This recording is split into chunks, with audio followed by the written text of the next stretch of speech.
warahmatullahi wabarakatuh.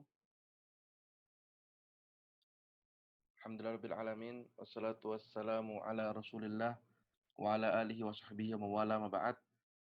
Teman-teman sekalian yang dirahmati oleh Allah, insyaallah akan kita mulai sekarang kajian kita yang bertema tentang menjaga kesehatan jiwa menurut Al-Quran, dan sudah hadir di tengah-tengah kita Ustadz Dr. Hakimuddin Salim. Kita sapa dulu beliau. Ustadz Hakim.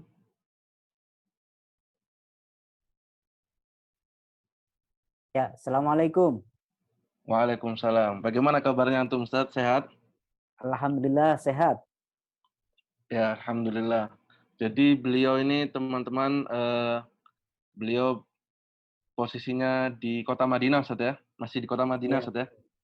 Ya, ya dan kena beliau lockdown baru di Madinah. kena lockdown di Madinah, Ustadz ya? Dan beliau ini baru menyelesaikan studi S3-nya di jurusan apa, Ustadz? Di usul Tarbiyah. tarbiyah, Ustadz ya? Ya.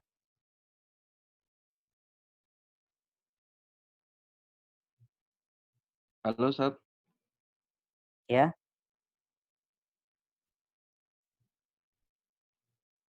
Jadi beliau di jurusan usul tarbiyah atau ilmu pendidikan di Universitas Islam Madinah. Insya Allah beliau akan menyampaikan materi tentang menjaga kesehatan jiwa menurut Al-Quran selama 30 menit, saat alokasi waktu untuk penyampaian materi. Setelah itu kita buka sesi tanya jawab. Bagi teman-teman yang mempunyai pertanyaan, silahkan bisa ditulis di kolom tanya jawab ya, atau di chat yang ada di Zoom. Kepada Ustaz Dr. Hakimuddin Salim, kami persilahkan. Tafadhol, Ustaz.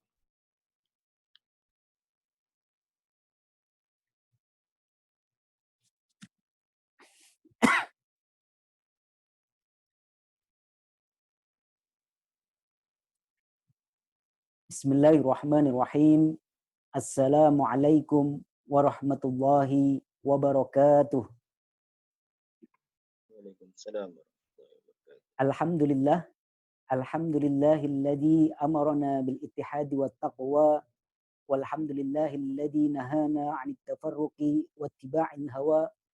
Wassalatu wassalamu 'alan nabiyil mujtaba wa 'ala alihi wa ashabihi wa man ittaba'a sunnatahu sabilal huda. وقد قال الله تعالى في كتابه الكريم بعد نعوذ بالله من الشيطان الرجيم يا أيها الناس قد جاءتكم موعظة من ربكم وشفاء لما في الصدور وقال أيضا ما أنزلنا عليك القرآن لتشقى فإن أصدق الحديث كتاب الله وخير الهدي هدي محمد صلى الله عليه وسلم وشر الأمور محدثاتها فإن كل محدثة بدعة وكل بدعة ضلالة وكل ضلالة في النار. معاشر المسلمين وزمرة المؤمنين أعزكم الله. Para dosen, para dokter, para psikiater, para mahasiswa, dan teman-teman yang bergabung di kajian ini, ya terutama di Unair atau di Surabaya dan sekitarnya. Pertama dan paling utama, marilah senantiasa kita haturkan puja dan puji syukur kita kehadirat Allah Subhanahu wa Ta'ala atas begitu banyak kenikmatan yang telah Allah berikan kepada kita semua. Wa in ta'uddu ni'matallahi la tuhsuha. Jika kita hitung-hitung kenikmatan Allah Subhanahu wa Ta'ala, maka kita tidak akan bisa menghitungnya. Lebih-lebih adalah kenikmatan iman dan Islam. Kenikmatan kita bisa menjumpai sepertiga terakhir di bulan Ramadan ini, 10 hari terakhir di bulan Ramadan ini. Kemudian yang kita rasakan saat ini, kita bisa bermajelis ilmu meskipun secara online, di mana apa yang kita bahas pada kesempatan hari ini adalah suatu hal yang azim, suatu hal yang besar, suatu hal yang dahsyat, ya. Dan mudah-mudahan tema-tema seperti ini, kajian-kajian seperti ini adalah merupakan bagian dari langkah-langkah mengintegrasikan antara Islam dengan ilmu pengetahuan.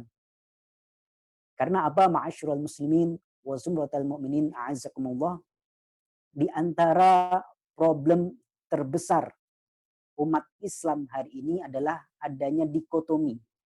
Ya, meskipun ini tidak secara sengaja atau ada dalam literatur Islam mendikotomikan antara ilmu-ilmu syariat, ilmu-ilmu agama dengan ilmu pengetahuan, ya. Tetapi ini real yang terjadi di masyarakat kita, terutama di masyarakat Indonesia, kaum muslimin di Indonesia, adalah adanya dikotomi ilmu. Ya. Padahal seharusnya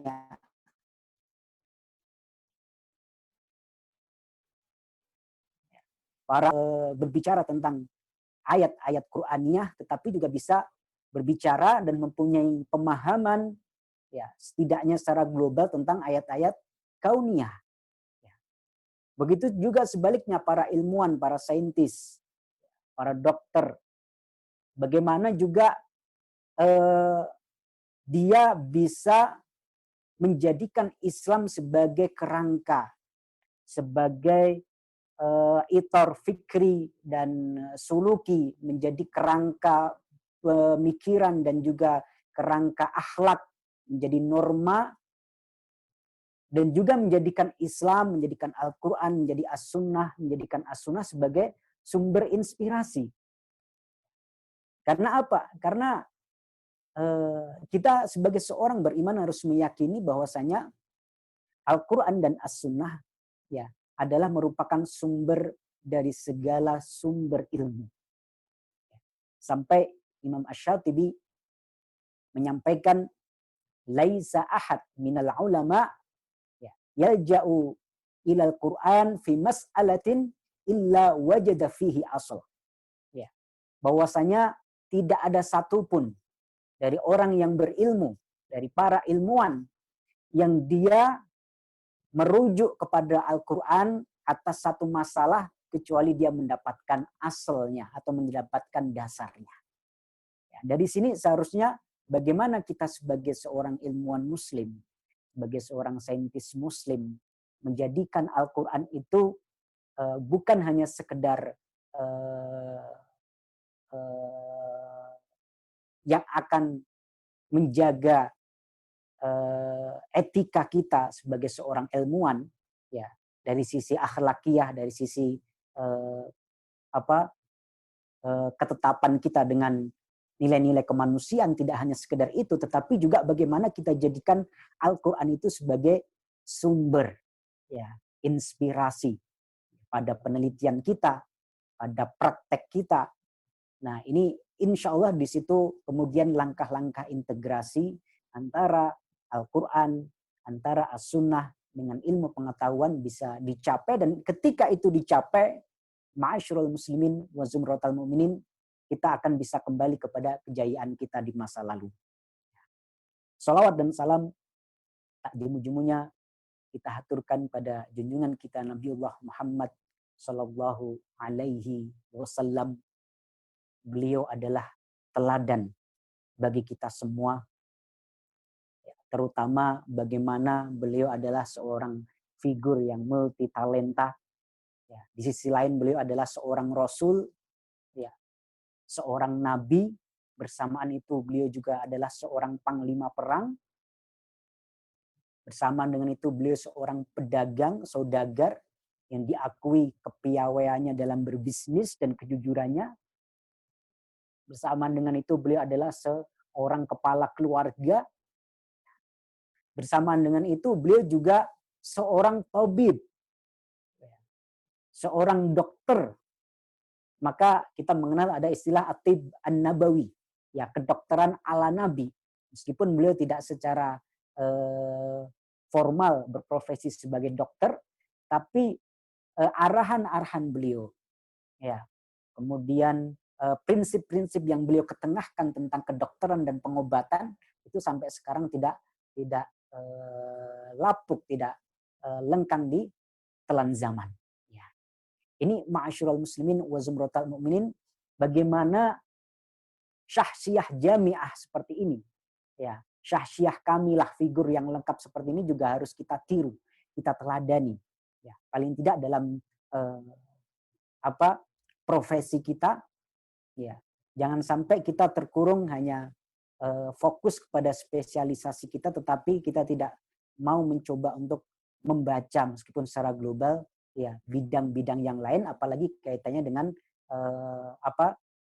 bidang yang bisa diintegrasikan dan penting untuk diintegrasikan. Salah satunya adalah Al-Quran dengan ilmu kejiwaan atau Al-Quran dengan ilmu kedokteran.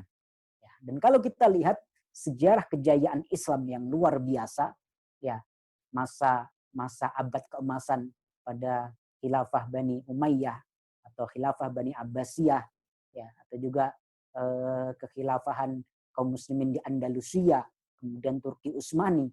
Ya, bagaimana lahir ketika itu ulama-ulama yang multitalenta seperti itu. Ya, tidak dikotomis dalam ilmu dan bidang yang dikuasainya. Seperti Averroes misalnya, yang sebenarnya nama aslinya adalah Ibnu Rushd. Ya, Ibnu Rushd itu yang kitabnya karangan beliau Al-Kulliyat fit Tibb, ya, di mana berabad-abad dijadikan diktat atau kurikulum pendidikan di kedokteran di Eropa.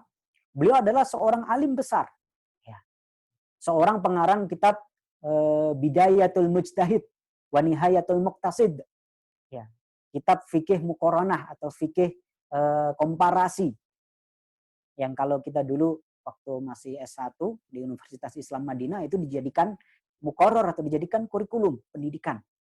Ya. Kita juga mengenal Ibnul Qayyim yang luar biasa pendapat-pendapatnya tentang kedokteran, tentang psikologi atau kejiwaan. Ya, bersamaan dengan itu beliau adalah seorang alim yang begitu dalam pemahamannya akan fikih, ya, akan tafsir, akan asiyasah politik, ya, bahkan tentang al-qadha, kehakiman, ya, begitu lengkap. Dan ini seharusnya yang bisa kita wujudkan dalam diri kita, bagaimana kita tidak dikotomis dalam ilmu kita. Dan kalau kita, saya kenal beberapa dosen atau beberapa ulama dari Mesir, itu Masya Allah, ya, mereka ada yang dokter anak, kemudian ada yang psikolog, kemudian ada yang muhandis, insinyur, atau muhasib, akuntan.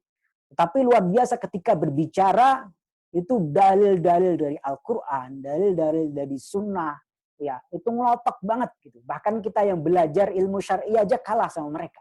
Nah, ini bagaimana itu bisa terwujud dalam diri kita?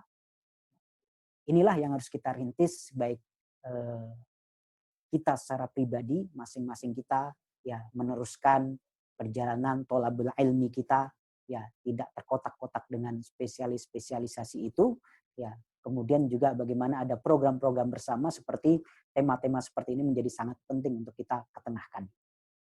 Ma'asyiral muslimin wa zumratal mu'minin, a'azzakumullah. Sesuai dengan tema yang diminta oleh panitia, bagaimana menjaga kesehatan jiwa menurut Al-Qur'anul Karim. Ya. Ini tema yang sangat penting dan kita sebagai seorang mukmin menyadari bersama bahwasanya tidak ada yang lebih paham, lebih mengetahui, ya, seluk-beluk manusia, ya, anatomi manusia, ya, mengetahui sisi-sisi unsur-unsur dalam manusia, termasuk dalam kejiwaan manusia. Tidak ada yang lebih memahaminya, lebih mengetahuinya secara pasti, kecuali Allah Subhanahu wa taala. Karena Allah lah yang menciptakan. Ya. Kalau ada teori-teori, kalau ada penelitian-penelitian, itu semuanya ya meskipun dengan metodologi yang insya Allah bisa dipertanggungjawabkan, tapi semuanya masih ya meraba-raba. Kadang kemudian dibantah oleh penemuan berikutnya atau penelitian berikutnya. Dan itu kita ketahui sebagai para peneliti, ya biasa seperti itu. Tetapi kalau itu apa yang disampaikan oleh Allah Subhanahu wa taala dalam Al-Qur'an, maka itu adalah sebuah kebenaran yang tidak akan bisa dibantah. Ya. Ini adalah kata kunci, kalimat kunci yang harus kita yakini bersama sebagai seorang mukmin, dan itu sudah mujarab. Ya. Dan Allah Subhanahu wa taala dalam Al-Qur'an sudah menegaskan, a'udzubillahi minasyaitonirrajim, ya ayyuhan nasu qad ja'atkum mau'izatun min rabbikum wa syifaa'un lima fis sudur. Wahai manusia, telah datang kepadamu mau'izah, nasihat dari Tuhanmu, wa syifaa'un lima fis sudur, dan obat atas apa yang ada di dada, obat bagi hati kita, obat bagi jiwa kita. Ya. Dan biasanya dalam beberapa masalah yang lain Allah Subhanahu wa taala dalam Al-Qur'an menggunakan ya ayyuhalladzina amanu, wahai orang-orang yang beriman. Ya. Tapi khusus tentang peringatan-peringatan bahwasanya Al-Quran itu adalah obat bagi jiwa, obat bagi hati. Allah menggunakan kata-kata ya ayuhan nas, wahai manusia. Jadi bukan hanya orang Islam saja, bukan hanya orang beriman saja, tapi peringatan bahwasanya Al-Quran itu adalah obat ya, bagi hati kalian, obat bagi jiwa kalian. Al-Quranlah ada yang akan menjaga kesehatan jiwa kalian. Kemudian dalam surat Toha Allah Subhanahu wa taala menegaskan ma anzalna 'alaikal qur'ana litashqa. Sungguh tidaklah kami menurunkan Al-Qur'an itu untuk membuat kalian susah, untuk membuat kalian galau, untuk membuat kalian resah, untuk membuat kalian stres. Tidak, justru kebalikannya. Ya. Misi dari diturunkan Al-Qur'an adalah ya salah satunya adalah menjaga jiwa manusia. Maka ma'asyiral muslimin wa zumratal mu'minin a'azzakumullah, di antara 5 maqasid ya, 5 maqasid tujuan dari diturunkannya syariat Islam, diturunkannya Al-Qur'an ya, selain hifdzul mal ya, menjaga harta atau hifdzuddin, menjaga agama, kemudian menjaga an-nasl, keturunan, ya, adalah yang paling penting adalah menjaga hifdzun nafas, menjaga jiwa, menjaga jiwa manusia agar tetap aman, tetap sehat. Dan ini yang harus kita kepahami, sehingga semua syariat dalam Islam, semua apa yang dikatakan dalam Al-Quran itu adalah sebenarnya demi kebaikan manusia. Dan ma'asyiral muslimin wa zumratal mu'minin, ada banyak sekali mabadi. Ya, mabadi as-sihah an-nafsiyah. Kalau bahasa Arabnya seperti itu ya, prinsip-prinsip kesehatan jiwa. Ya. Prinsip-prinsip yang akan menyehatkan, menjaga kesehatan jiwa manusia yang ada dalam Al-Qur'an banyak sekali. Ya. Dalam waktu yang singkat ini mungkin kita sebutkan beberapa saja. Mudah-mudahan bisa disambung lain waktu. Yang pertama adalah mabda'ut tauhid al-uluhiyah. Ya. Prinsip tauhid uluhiyah. Ya. Bagaimana prinsip ini? Intinya adalah mengesahkan Allah Subhanahu wa taala dalam ubudiyah kita, dalam ibadah kita, dalam perilaku kita. Ini penting sekali. Kita tidak menyekutukan Allah Subhanahu wa taala. Kita tidak berbuat syirik. Kita menjadikan Allah Subhanahu wa taala prioritas dalam kehidupan kita, dalam cinta kita, dalam ketaatan kita, ya, dalam kehidupan berkeluarga kita, dalam kehidupan sosial masyarakat kita, dalam bernegara kita. Ini adalah ya salah satu prinsip yang paling besar dalam rangka apa menjaga kesehatan jiwa manusia.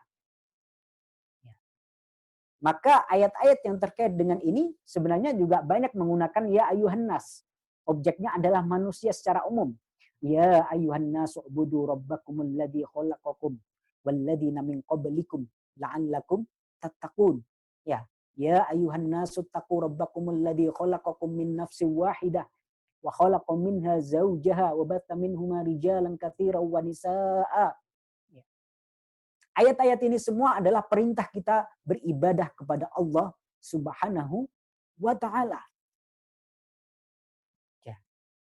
Sebaliknya, Al-Qur'an melalui lisan Nabi Yusuf ketika beliau berdakwah kepada temannya sesama penghuni penjara, menegaskan arbabum mutafarriqun khairun amillahul wahidil qahar. Apakah Tuhan-Tuhan yang banyak, ya, sesembahan-sesembahan yang banyak itu lebih baik, ataukah Tuhan atau Rabb yang Maha Esa, yaitu Allah Ta'ala? Karena apa? Kaitannya dengan kesehatan jiwa apa? Ya, yang banyak membuat jiwa manusia terganggu, hingga kemudian stres, hingga kemudian galau, hingga kemudian resah. Itu adalah ketika dalam hatinya, ketika dalam jiwanya, ketika dalam hidupnya dia mempunyai banyak Tuhan. Ya, dia ingin memuaskan Tuhan-Tuhannya tersebut. Ya, dia ingin memuaskan bosnya. Dia ingin memuaskan atasannya yang menjelma menjadi Tuhan-Tuhan baru dalam kehidupannya. Dia ingin memuaskan apa? Suami atau istrinya. Ya, dia ingin memuaskan tetangga, masyarakat, koleganya, ya, dan lain sebagainya. Ketika kemudian Tuhan-Tuhan itu bersatu dalam kehidupan dia, yang terjadi adalah stres. Ya, apalagi ketika Tuhan itu benar-benar disembah atau diibadahi, bingung dia. Itu akan berbeda bagi orang-orang yang bertauhid, orang-orang yang mengesahkan Allah Subhanahu wa taala. Ya, yang mengesahkan Allah Subhanahu wa taala dalam ibadah mereka, dalam keilmuan mereka, dalam berekonomi mereka, bermasyarakat mereka, bernegara, berkeluarga mereka. Ketika mereka mentauhidkan Allah Subhanahu wa taala dalam hal itu, memprioritaskan Allah Subhanahu wa taala dalam itu, yang terpenting bagi mereka adalah keridhaan Allah Subhanahu wa taala dalam semua sisi kehidupannya, maka itu tidak akan jadi masalah, karena dia hanya yang penting bagi dia adalah membuat ridho satu orang saja. Ya, nggak akan ada kepribadian yang terbelah, ya, tidak akan ada kebingungan, tidak akan ada kegalauan, bingung antara yang sana, ya, tidak akan ada perasaan dilematis, ya, antara memuaskan yang itu sama yang sini, ya, antara dia sama yang lainnya. Tidak, fokus Allah Subhanahu wa taala. Jadi ukuran Allah Subhanahu wa taala. Kalau menurut Allah itu benar, itu dicintai oleh Allah Subhanahu wa taala, lakukan. Kalau enggak, udah. Ketika kita mempunyai prinsip ini, kita tidak akan mengalami gangguan-gangguan kesehatan jiwa seperti yang banyak terjadi pada masyarakat era modern ini. Ya, begitu tertekan, ya, jiwa mereka, begitu terganggu kesehatan psikis mereka. Ya, salah satunya begitu banyak Tuhan dalam kehidupan mereka. Tidak hanya Tuhan yang diibadahi, tetapi juga Tuhan yang ingin dicari keridhaannya. Ya, ma'asyiral muslimin wa zumratal mu'minin a'azzakumullah. Kemudian mabda berikutnya atau prinsip berikutnya adalah mabda'ut tauhid ar-rububiyah. Ya, yaitu prinsip tauhid ar-rububiyah. Yang intinya adalah bagaimana kita mengesahkan Allah Subhanahu wa taala, bahwasanya ya, Kita meyakini Allah lah satu-satunya Rob yang menciptakan kita, yang mengatur kehidupan kita, ya, yang memberi kita rizki. Pokoknya Allah lah yang maha segalanya melakukan itu semua, mentadbir semua kehidupan kita. Ya. Ketika kita meyakini ini akan membuat jiwa kita lebih fresh, lebih longgar, lebih nyantai. Ya, kalau bahasa Klatennya, saya asli Klaten, lebih semeleh gitu ya. Lebih semeleh, hidup itu lebih semeleh. Karena apa? Karena kita meyakini semua yang ngatur Allah Subhanahu wa taala. Satu masalah misalnya tentang siapa yang memberi rizki. Ketika kita meyakini Allah itu adalah Ar-Razzaq, bahwasanya yang memberi rizki kita adalah Allah Subhanahu wa taala, maka kita nggak akan stres. Ya. Ketika Allah Subhanahu wa taala menegaskan dalam Al-Qur'an, A'udzubillahi minasyaitonir rajim. Wa ma min dabbatin fil ardi illa 'alallahi rizquha. Tidaklah ada makhluk ya yang berjalan di muka bumi atau merayap di muka bumi, melata di muka bumi illa 'alallahi rizquha, kecuali atas Allah Subhanahu wa taala, ya, kewajiban Allah Subhanahu wa taala, menjadi tanggungan Allah Subhanahu wa taala untuk memberi rizki kepadanya. Juga begitu juga dengan manusia.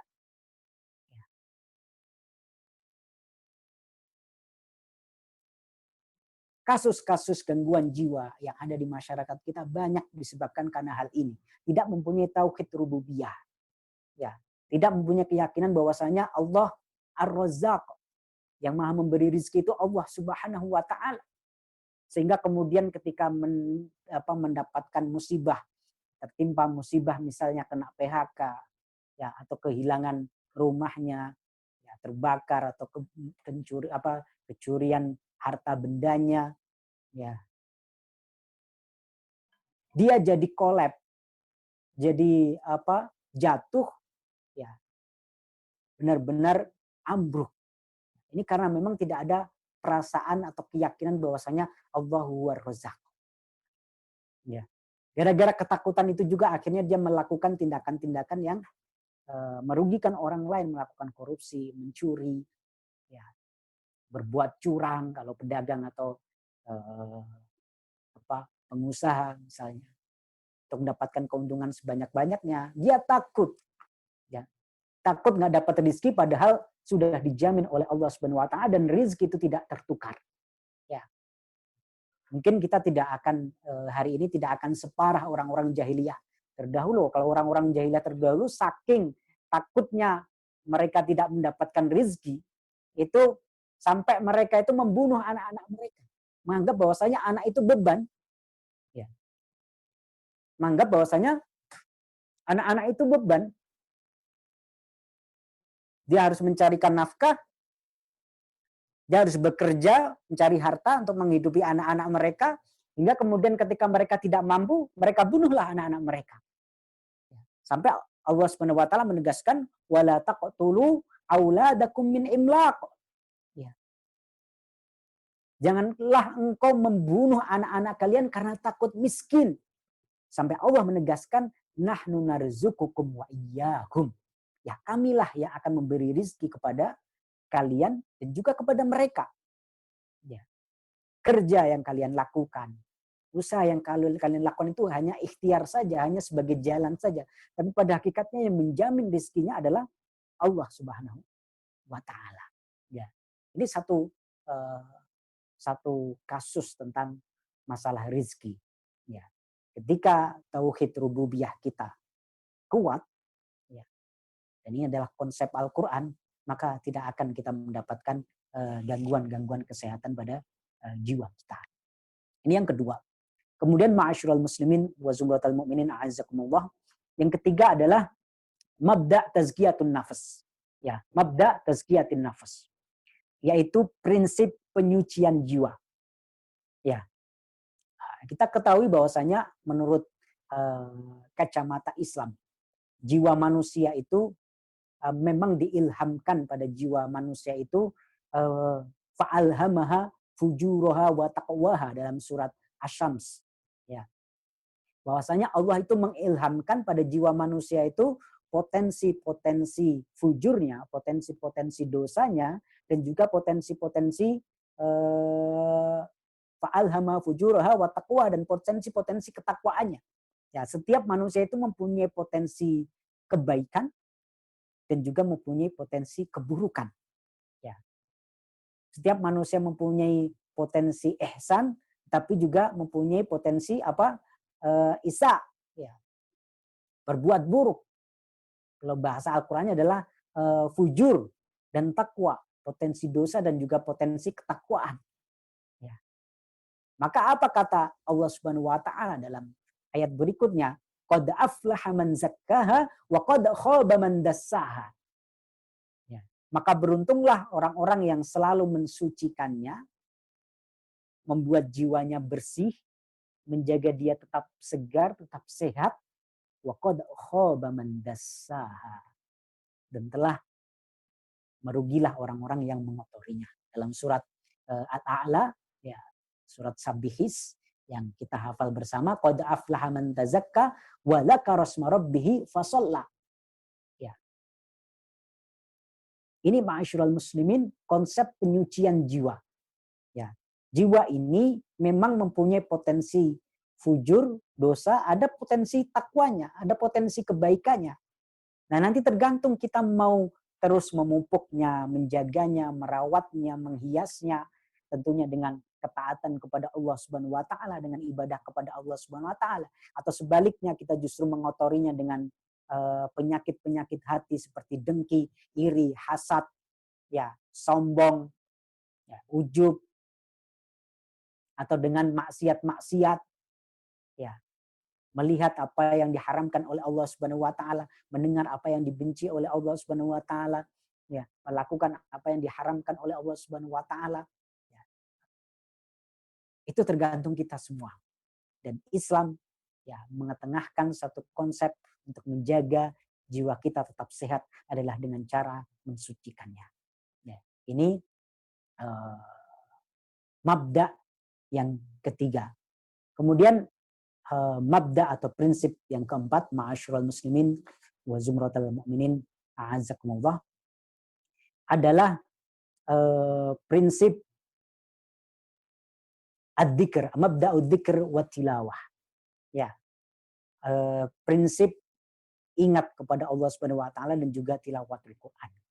Ya, ini penting. Allah Subhanahu wa taala sudah menegaskan ala bidzikrillah tatma'innul qulub. Ya, ketahuilah bahwasanya hanya dengan zikir, ingat kepada Allah Subhanahu wa taala, maka hati kita, jiwa kita akan tenang. Ya. Dan afdhalul dzikr adalah at-tilawah. Ya, di antara yang termasuk zikir yang paling utama adalah kita membaca Al-Qur'an. Dan kita ketahui bersama pengaruh Al-Quran terhadap jiwa kita itu luar biasa. Dan itu sudah banyak penelitian yang membahas tentang itu. Ya. Banyak penelitian yang membahas tentang itu.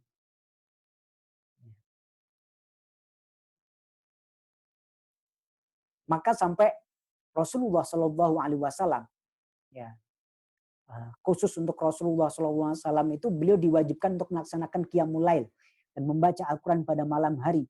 Ya, disebutkan dalam apa? Surat Al-Muzammil, ya ayyuhal muzammil qumil laila illa qalila nisfahu aw inqus minhu qalila aw zid 'alaihi warattil qur'ana tartila.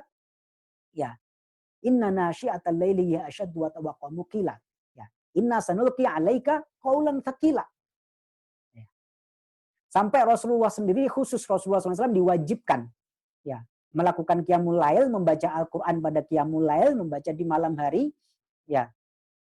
Waratil Qur'ana tartila, disuruh baca Al-Quran, ya. Karena apa? Inna sanulqi 'alaika qaulan tsaqila. Karena kami akan memberikan kepada engkau perkataan yang berat. Ya. Yaitu wahyu, yaitu tugas-tugas. Ini adalah bagaimana Al-Quran menjaga kesehatan jiwa Rasulullah SAW dengan apa? Tilawatul Quran, khususnya pada sepertiga malam terakhir. Karena tidak ada tugas yang lebih berat daripada tugas seorang nabi. Apalagi Rasulullah ketika itu beliau sendirian ya di Mekah Al-Mukarramah dalam kondisi orang-orang Quraisy yang masih dalam keadaan jahiliyah ya.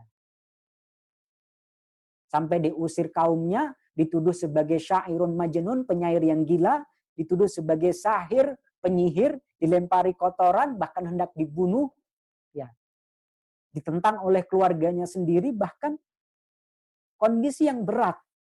Maka Allah Subhanahu wa taala di antara untuk menjaga kesehatan jiwa Rasulullah SAW adalah dengan at-tilawah. Dan tilawah ini efeknya tentu berbeda antara sekedar tilawah saja, kita membaca Al-Quran, ya itu insya Allah manfaat, menenangkan.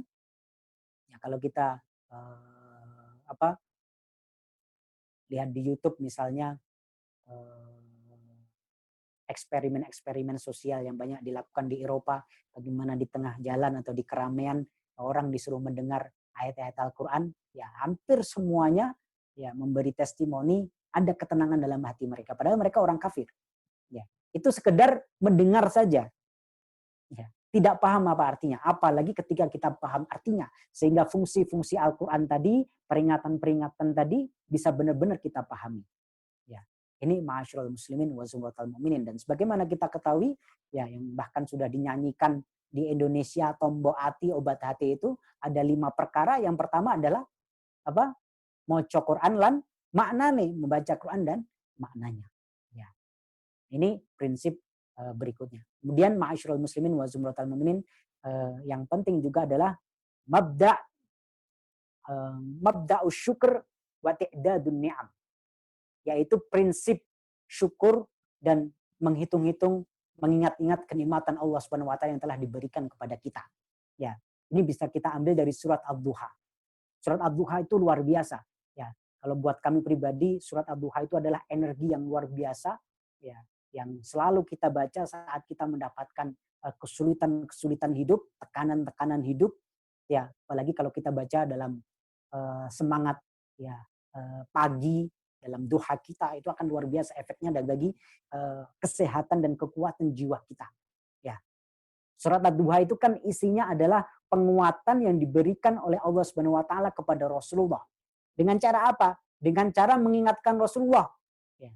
Yang ketika itu mendapatkan serangan-serangan, mendapatkan desakan-desakan, penindasan-penindasan dari orang-orang Quraisy ketika itu, ya Rasulullah SAW mengingatkan, ya wadduha, ya walaili idza saja ma wadda'aka rabbuka wa ma qala, ya walal akhiratu khairul laka minal ula wala saufa yu'tika rabbuka fatarda.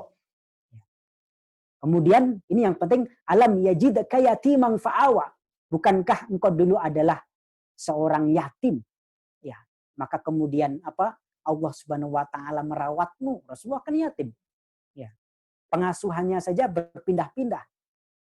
Tapi kemudian Allah merawatnya, Allah yang menjaganya. Alam yajidka yatiman fa'awa wajadaka dhalan fahada, engkau dulu tersesat, maka kemudian Allah Subhanahu wa taala memberi hidayah kepadamu. Wajadaka ailan fa'aghna, engkau dulu miskin, kemudian Allah mengkayakanmu. Ini ma'asyiral muslimin, terapi yang diberikan oleh Allah Subhanahu wa taala untuk menjaga kesehatan jiwa Rasulullah SAW adalah dengan cara mengingatkan kepada Rasulullah SAW kenikmatan yang telah diberikan oleh Allah, ya pada masa yang lalu. Ini juga bisa kita lakukan pada diri kita sendiri.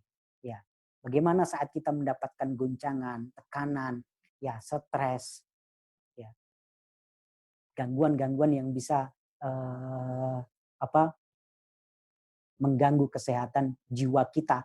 Coba kita ingat-ingat, ya ingat-ingat kebaikan-kebaikan, capaian-capaian, prestasi-prestasi, kenikmatan-kenikmatan yang sudah kita dapatkan selama ini. Hingga kemudian kita bersyukur kepada Allah Subhanahu wa taala, setidaknya kita memaklumi diri kita sendiri.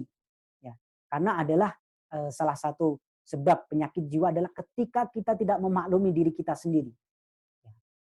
Sekali gagal, ya benar-benar langsung down, ya benar-benar langsung terpuruk, menyalahkan diri sendiri, tidak berdamai dengan diri sendiri, tidak lupa dengan kenikmatan-kenikmatan Allah yang ada pada diri kita. Ini salah satunya adalah cara yang diberikan oleh Al-Quran dalam menjaga kesehatan jiwa. Ya.